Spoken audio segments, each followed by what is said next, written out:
क्या तुमने कभी सोचा है कि जीवन के संघर्ष सिर्फ तुम्हारी परीक्षा नहीं, बल्कि बाबा नीम करौली जी की कृपा का संकेत भी हो सकते हैं? जब तुम खुद को हारता हुआ महसूस करते हो, जब दुनिया तुम्हारी राहों को कठिन बना देती है, तब याद रखो, बाबा कहते हैं हर अंधकार के बाद दिव्य प्रकाश आता है। जो राम के नाम में श्रद्धा रखता है, उसके जीवन में चमत्कार होते हैं। तुम्हारी हर चिंता, हर तकलीफ ईश्वर की योजना का हिस्सा है, जहाँ हर बाधा एक नई शुरुआत की ओर ले जाती है। तुम्हारे जीवन में भी ईश्वरीय न्याय घटित होने वाला है। तैयार रहो, बाबा की कृपा तुम्हारे द्वार पर दस्तक दे रही है। क्या तुम इसे महसूस कर सकते हो? राम का नाम लेकर आगे बढ़ो, प्रभु की कृपा से सब ठीक होगा।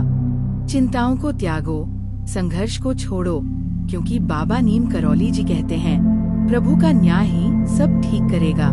जब तुम जीवन की कठिनाइयों में उलझे होते हो, जब अनिश्चितता और भय तुम्हें घेर लेते हैं, तब याद रखो कि ईश्वरीय कृपा हर संकट को मिटाने की शक्ति रखती है। जब तुम राम के नाम में विश्वास रखोगे, तो हर अंधकार स्वतः ही दूर हो जाएगा। रात कितनी भी लंबी हो, राह कितनी भी धुंधली हो, पर सच्ची श्रद्धा और अटूट आस्था तुम्हें प्रकाश की ओर ले जाएगी। तुम्हारे आंसू सूख जाएंगे, तुम्हारे दुख समाप्त हो जाएंगे, क्योंकि बाबा कहते हैं जब तुम स्वयं को ईश्वर की शरण में समर्पित कर दोगे, तब तुम्हारी आत्मा सशक्त होगी और हर भय विलीन हो जाएगा। ये मत सोचो कि कोई तुम्हारे साथ नहीं है।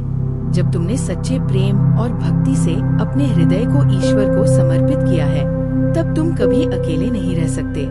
हर समस्या, हर चिंता प्रभु के चरणों में समर्पित करो और देखो कैसे बाबा की कृपा तुम्हारे जीवन को चमत्कारी रूप से बदल देती है। जब सब कुछ असंभव लगे, तब भी विश्वास बनाए रखो, क्योंकि राम का नाम हर अंधकार को दूर करता है और हर बाधा को मिटा देता है। बाबा नीम करौली जी कहते हैं प्रेम, भक्ति और समर्पण से ही आत्मा सशक्त होती है, और जब तुम पूरी श्रद्धा के साथ प्रभु में आत्मसमर्पण करोगे, तब तुम्हारे जीवन में चमत्कार घटित होंगे। ईश्वरीय न्याय सदा सत्य को विजयी करता है। सच्चे मन से पुकारो और देखो कि प्रभु कैसे तुम्हारी राहें आसान बनाता है।